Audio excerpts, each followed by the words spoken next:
तो स्वागत है भाई इस नई वीडियो में।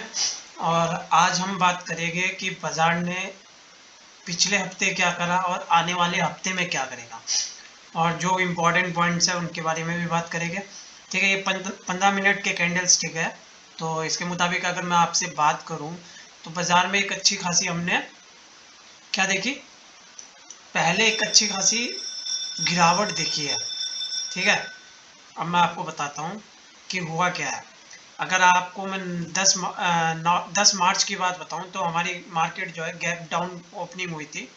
उसके बाद हल्की फुल्की और डाउनवर्ड होने के बाद लास्ट में एक 3 बजे हमने थोड़ी बहुत ही रिकवरी दिखाई मार्केट के अंदर। ठीक है, अब हम निफ्टी जो है 17,412 को होल्ड करके बैठा हुआ है। जैसे कि मैंने पहले भी कहा है वीडियो में, मार्केट बुलिश नहीं रहने वाली इतनी।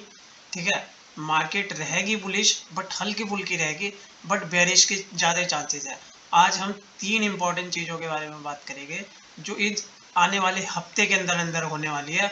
अब वो अपना आप में कहीं ना कहीं एक रुकावट का काम रुकावट का काम करेगी मार्केट के लिए। तो निफ्टी निफ्टी के बारे में तो मैंने बता ही दिया आपको। ठीक है, कि 17,400 है, और यहाँ से हल्की फुल्की एक गैप अप ओपनिंग भी हो सकती है, गैप डाउन भी हो सकती है, बट उसकी बेसिस पे बाद में बात करेंगे। उससे पहले ये देखेंगे कि हमारे पास इंपॉर्टेंट डेटा क्या है और आने वाले हफ्ते में इन 5 दिनों में, यानी कि मंडे, ट्यूसडे, वेडनेसडे, थर्सडे और फ्राइडे, इन 5 दिनों में क्या क्या हो सकता है और कहाँ तक हम जा सकते हैं, किस लेवल को हमने टच करना है और किस लेवल पे हम नीचे भी आ सकते हैं। ठीक है, किस लेवल तक आ सकते हैं। खैर, अगर मंडे की बात करूं तो मार्केट गैप डाउन तो ओपनिंग हो सकती है। ठीक है, क्योंकि चांसेस, उसकी वजह यह है कि जो SGX है वो करीबन जो है एक 95 पॉइंट्स नीचे है। तो अगर SGX 20-30 पॉइंट नीचे भी रहा तो मंडे को मॉर्निंग में, तो हम भी गैप गैप डाउन के करीब ओपनिंग होगी हमारी। क्योंकि इसके पीछे एक और रीज़न है कि डॉ जोन्स भी जो है वो भी काफ़ी गिरा हुआ है। ठीक है, डॉ जोन्स का जो लेवल है वो काफ़ी गिरा हुआ है, इतना मतलब हद से ज़्यादा हो गया है, और गिरावट जो है वो काफ़ी बढ़ती जा रही है दिन पे दिन। उसके पीछे 3-4 चीज़ों का रीज़न है, वो मैं आपसे डीप में बात करूँगा। देखिए, सबसे पहला तो जो है, पावल जो फेड के वो थे सेक्रेटरी, उन्होंने क्या कहा है कि अपनी तरफ से कि इंटरेस्ट रेट जो है हाइक होगा, यानी कि 25 से 50 तक होगा। तो वो एक बेरिशमेंट बनी थी मार्केट के अंदर, वो उसने एक प्रॉब्लम क्रिएट करा। ठीक है, दूसरा दूसरा अगर ग्लोबल की व्यू की बात करूँ तो CPI डेटा आने वाला है इन्फ्लेशन का, मार्च का। वो भी कहीं ना कहीं एक रुकावट का काम करेगा हमारे लिए। ठीक है, अगर वहाँ पर मंदी रही तो शायद इंडिया में भी मंदी रहेगी। और तीसरा तीसरा एक और इम्पोर्टेंट चीज़ है जो है SVB बैंक। ये बैंक जो है एक तरह से पूरा का पूरा ऑलमोस्ट 60% टू 70% क्रैश हो चुका है 2-3 दिन के। अब ये अमेरिका का एक बैंक है जिसे हम सिलिकॉन वैली बैंक बोलते हैं। ठीक है, ये एक फाइनेंशियल ऐसा ग्रुप है जो बैंकों को पैसा प्रोवाइड करता है। तो कहीं ना कहीं अगर हम उसको वीकली के हिसाब से देखें, यानी कि 8 मार्च के हिसाब से देखें, तो उसका रेट जो था 266 के करीब रेट था उसका, 266।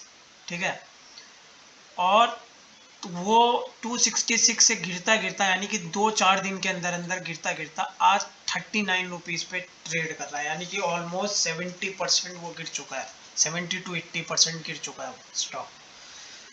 तो देखिए, उसकी वजह से शायद हमने देखा होगा कि निफ्टी में हल्की फुल्की रिकवरी आई थी 3 बजे के बाद, पर बैंक निफ्टी में इतनी रिकवरी नहीं मिली।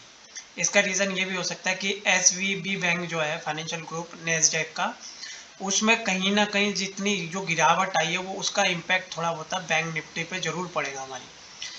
तो ये एक बहुत बड़ी खबर थी, और ये एक बहुत बड़ा बैंक है अमेरिका का, जो है एक बहुत बड़ा, नेस्डेक के ऊपर बहुत बड़ा बैंक है, और कुछ अच्छी जिम्मेदारियां भी इनके हाथ में है, जिसकी वजह से हमने एक अच्छा खासा डाउनफॉल देखा था फ्राइडे के दिन। तो जो फ्राइडे के दिन मार्केट ने, देखो मार्केट ने फेड इंटरेस्ट रेट को तो डाइजेस्ट कर लिया था कहीं ना कहीं। ठीक है, बट जो फ्राइडे को मार्केट गिरी थी करीबन 200-250 पॉइंट गिरी थी, वो उसका रीज़न यही था कि शेयर प्राइस जो है इसका SVB बैंक जो है यानी कि सिलिकॉन वैली बैंक जो है उसका शेयर प्राइस 3-4 दिन के अंदर अंदर 60-70 से 80% टूट चुका है। तो वो कहीं ना कहीं बहुत ही लॉसेज में है और उन्हें कहते हैं कि 10,000 करोड़ या 15,000 करोड़ रुपए का ऑलमोस्ट नुकसान हो चुका है इन 4 दिनों के अंदर अंदर। तो वो अपना आप में बहुत बड़ा फिगर है एक। तो जैसे कि हमने देखा कि ये एक रीज़न रह सकता है, ठीक है, ये भी कहीं ना कहीं मार्केट को बियरिश ही रखेगा। और सबसे आखिरी पॉइंट जो है वो है हमारा CPI डेटा यानी कि इंडिया का, वो शायद कल तक आ जाएगा, 13 मार्च, मंडे या ट्यूसडे तक आ जाएगा। तो वो भी कहीं ना कहीं रुकावट का काम करेगा। देखिए अगर हम फरवरी के CPI डेटा की बात करें तो हमें इतना खास कुछ CPI डेटा मिला नहीं था, ठीक है। उसके बेस पे हमने देखा कि काफ़ी गिरावट भी थी। और अगर मार्च के महीने में थोड़ा बहुत CPI डेटा हमारा इन्फ्लेशन का अच्छा रहा तो यहाँ से हल्की फुल्की एक रिकवरी ज़रूर मिल सकती है देखने के लिए। और रही बात फेड इंटरेस्ट रेट बढ़ाने की, वो कहीं ना कहीं चेंज हो सकता है।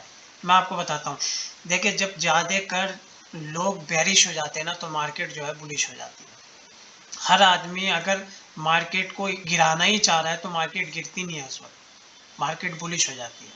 हर इंसान अगर बेरिश होने बैठ जाएगा तो कहीं ना कहीं, और आज मैक्सिमम आदमी जो है बेरिश होकर बैठा हुआ है। तो ये जितने भी बड़े बड़े फाइनेंशियल इंस्टीट्यूशंस हैं ये इस चीज़ का फ़ायदा उठाते हैं और ये फिर मार्केट को ऊपर लेके जाते हैं। तो कहीं ना कहीं दबाव जरूर रहेगा बट इतना दबाव नहीं रहने वाला। अगर इन्फ्लेशन डाटा यानी कि CPI डेटा यानी कि जो 13 मार्च को आ रहा है वो अगर अच्छा रहा तो हम थोड़ी बहुत ही अच्छी उम्मीद देख सकते हैं। और फेड भी शायद कहीं ना कहीं दबाव में काम करेगा। और जो 50 पॉइंट के बारे में उसने कहा है कि मैं 50 पॉइंट जो है आने वाले टाइम में 22 या 23 मार्च को बढ़ाऊंगा, वो मुझे नहीं लगता, वो शायद रिवर्स हो सकता है। क्योंकि SVB बैंक जितना डूब चुका है और जितना इन्फ्लेशन आ चुका है वो कहीं ना कहीं एक डर का माहौल बनाएगा। और शायद फेड अपने जो रेट हाइक की बात थी उसे शायद चेंज करके 25 के हिसाब से इस बार भी करें। क्योंकि ऑलरेडी मार्केट में बहुत ही बेरिशमेंट आ चुका है और अगर इस तरीके से मंदी चलती रहेगी तो शायद बहुत ही मुश्किल हो जाएगा। तो ये 3-4 पॉइंट जो है बहुत इंपॉर्टेंट है आने वाले हफ्ते के अंदर अंदर। तो कल को देखना है कि CPI डेटा जो है इन्फ्लेशन इंडिया का जब पहले आएगा उसके बाद 2-4 दिन या 5 दिन 2-3 दिन के अंदर अंदर अमेरिका का भी आएगा। तो उसके बेस पे ही मार्केट चलने वाली है। रही बात फेड इंटरेस्ट रेट की, जहाँ तक मुझे लगता है वो शायद कहीं ना कहीं चेंज हो जाएगा। वो 50 पॉइंट नहीं बढ़ेगा, 25 पॉइंट के हिसाब से बढ़ेगा, यानी कि 0.25 के हिसाब से ही बढ़ाया जाएगा इंटरेस्ट रेट को। क्योंकि ज़्यादा हाइक करने से ऑलरेडी इतने बड़े बड़े बैंक जो है SVB बैंक जो है वो छोटा मोटा बैंक नहीं है, ठीक है। अगर लेवल्स की बात करें निफ्टी में तो लेवल्स निफ्टी का यही रहने वाला है। देखिए नीचे तो हमारे पास 17,300 का जो लेवल है वो बहुत ही स्ट्रॉन्ग लेवल है। हम काफ़ी टाइम से उसे होल्ड करके बैठे हैं, वहाँ से हमने एक अच्छी खासी रिकवरी भी देखी है, ठीक है। 17,300 से यहाँ पर देखिए आप, 17,300 से हमने एक रिकवरी देखी थी 17,800 तक। फिर 800 से फिर अगेन हम वापस नीचे आए, देन अगेन ऊपर हल्का फुल्का, देन फिर एक डाउनवर्ड मूवमेंट मिल गई। अब वो जाके हम करीबन 17,400 पे है। और रही बात कॉल और पुट की बात, तो कॉल राइटर्स जो है बहुत कम है। 17,300 का जो लेवल रहेगा वो कहीं ना कहीं पुट राइटर्स के लिए अच्छा रहेगा। तो मुझे उम्मीद है कि शायद मार्केट को थोड़ी रिकवरी मिल सकती है यहाँ से, ठीक है। बट अगर हम 17,300 को होल्ड नहीं कर पाए मंडे को तो मार्केट बहुत बेरिश होने वाली है और दिक्कत का टाइम ज़रूर आ जाएगा फिर। और दूसरी बात CPI डेटा जो है मार्च का, अगर वो इंडिया का और अमेरिका का दोनों का ख़राब रहा तो फिर तो भाई बस, फिर आपको पता ही है कि 17,000 के लेवल को पक्का मार्केट तोड़ेगी इस बार। और फर्दर डाउनफॉल भी देख सकते हैं हम, 17,708 16,700-800 तक भी जा सकते हैं अगर 17,000 के लेवल को तोड़ती है मार्केट। क्योंकि जिस तरीके के डेटा आ रहे हैं और जिस तरीके की चीज़ें हो रही है इस वक्त करेंटली, वो कहीं ना कहीं एक बेरिशमेंट मूवमेंट बन रही है मार्केट के अंदर। बट अगर CPI डेटा दोनों तरफ का अच्छा रहा तो कहीं ना कहीं सपोर्ट का काम करेगा। और फेड भी अपने जो इंटरेस्ट रेट हाइक करने की बात करी है उसे 50 की जो बात करी थी उसे चेंज करके शायद 25 के बेसिस पे बढ़ाया जाए। देखो बढ़ाना तो श्योर है, ठीक है। अब लोग बाग यहाँ पर ये भी कहेंगे कि नहीं यार ऐसा ऐसा कैसे हो सकता है जब ऑलरेडी कमेंट कर दी है फेड ने अपनी तरफ से, पावल ने जो है अपनी तरफ से कमेंट कर दिया कि भाई इस प्राइस क्या नाम है 50 पैसा हम जो बढ़ाएंगे। देखो हमेशा ना सेंटिमेंट्स भी देखे जाते हैं। एसवीबी बैंक जो है वो कोई छोटा मोटा बैंक नहीं है, वो एक ऐसा बैंक है जो अमेरिका के बड़े बड़े बैंकों को पैसा प्रोवाइड करता है, फाइनेंशियली सपोर्ट करता है। और जब वो बैंक ऑलरेडी 70 से 80% गिर चुका हो, वो भी 4 दिन के अंदर अंदर, तो कहीं ना कहीं फेड को भी अपनी थोड़ी डिसीजन चेंज करनी पड़ेगी, थोड़ा हम्बलनेस दिखाना पड़ेगा मार्केट के अंदर। क्योंकि अगर इसी तरीके से चलता रहा तो शायद जो इन्फ्लेशन अभी आया नहीं वो ये लोग ज़रूर लेकर आ जाएंगे। तो मैं हल्का फुल्का बुलिश रहूँगा मार्केट में, ठीक है। और मुझे उम्मीद है कि यहाँ से हल्की फुल्की रिकवरी आएगी, और सीपीआई डेटा भी ज़रूर, इन्फ्लेशन का जो इंडिया का डेटा है वो भी प्रॉपर आएगा, देखते हैं क्या होता है, ठीक है।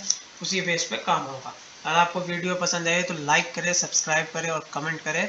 मिलता हूँ मंडे को एक नई वीडियो के साथ, तब तक के लिए अपना ख्याल रखें।